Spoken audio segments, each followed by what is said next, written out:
षष्ठीला एकादशी के व्रत की कथा के अनुसार प्राचीन काल में एक ब्राह्मणी रहती थी। वह सदैव व्रत और पूजन करती थी। यद्यपि वह अत्यंत धर्मपरायण थी, लेकिन कभी पूजन में दान नहीं करती थी। न ही उसने कभी देवताओं या ब्राह्मणों के निमित्त अन्न या धन का दान किया था। उसके कठोर व्रत और पूजन से भगवान विष्णु प्रसन्न थे, लेकिन उन्होंने सोचा कि ब्राह्मणी ने व्रत और पूजन से शरीर शुद्ध कर लिया है, इसलिए उसे वैकुंठ लोक तो मिल ही जाएगा। परंतु इसने कभी भी अन्न का दान नहीं किया है, तो वैकुंठ लोक में इसके भोजन का क्या होगा। ऐसा सोचकर भगवान विष्णु भिखारी के वेश में ब्राह्मणी के पास गए और उससे भिक्षा मांगी। ब्राह्मणी ने भिक्षा में उन्हें एक मिट्टी का ढेला दे दिया। भगवान उसे लेकर वैकुंठ लोक में लौट आए। कुछ समय बाद ब्राह्मणी भी मृत्यु के बाद शरीर त्याग कर वैकुंठ लोक में आ गई। मिट्टी का दान करने के कारण वैकुंठ लोक में महल मिला, लेकिन उसके घर में अन्न आदि कुछ नहीं था। ये सब देखकर वह भगवान विष्णु से बोली कि मैंने जीवन भर आपका व्रत और पूजन किया है, लेकिन मेरे घर में कुछ भी नहीं है। भगवान ने उसकी समस्या सुनकर कहा कि तुम वैकुंठ लोक की देवियों से मिलकर षष्ठीला एकादशी व्रत और दान का महात्म्य सुनो, उसका पालन करो।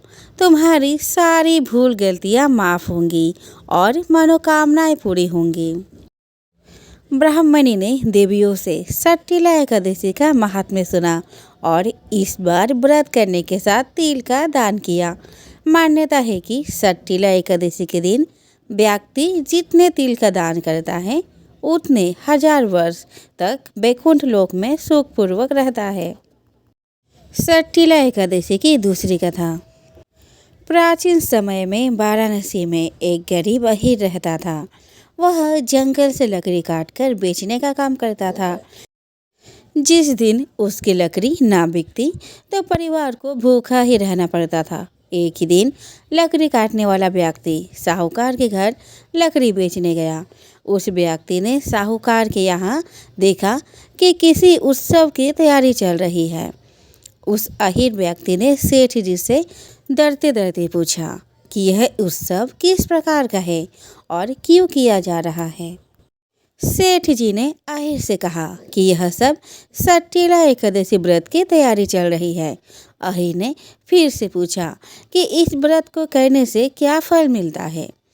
तो उस सेठ जी ने कहा कि इस व्रत को करने से व्यक्ति की गरीबी, रोग, पाप तथा हजारों सालों की तपस्या का फल मिलता है।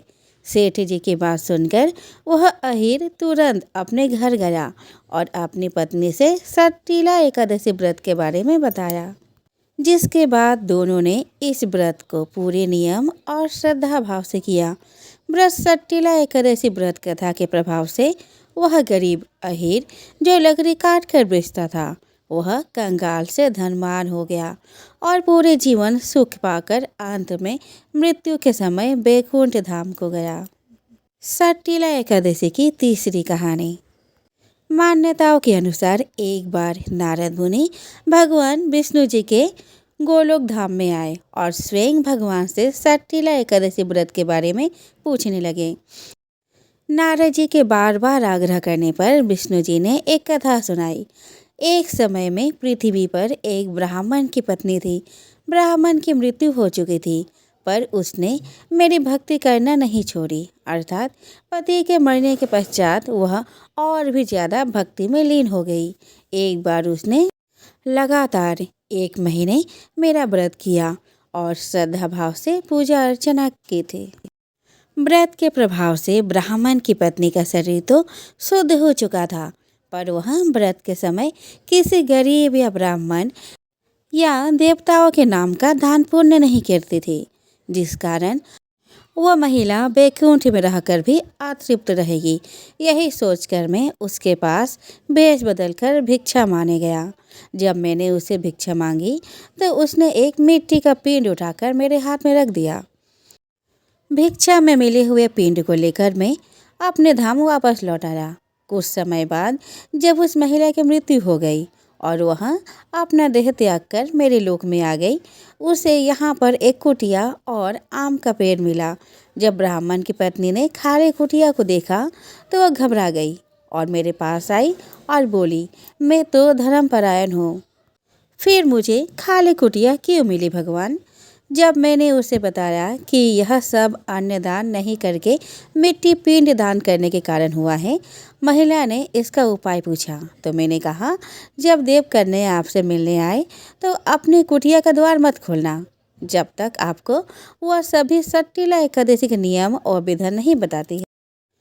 ब्राह्मण स्त्री ने ऐसा ही किया। जब देव कन्या उनसे मिलने आई तो उसने अपने कुटिया का द्वार नहीं खोला और माघ महीने की कृष्ण पक्ष की एकादशी का विधान पूछने लगी।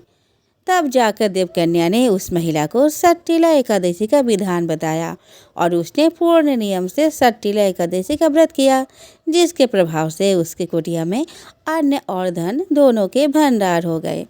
अतः हे नारद, यह बात सत्य है, जो व्यक्ति माघ महीने के कृष्ण पक्ष की एकादशी का व्रत पूरे नियम से करता है और तिल व अन्न का दान करता है तो उसे इस संसार में सारे सुखों की प्राप्ति होती है और मृत्यु के पश्चात उसे मुक्ति मिलती है।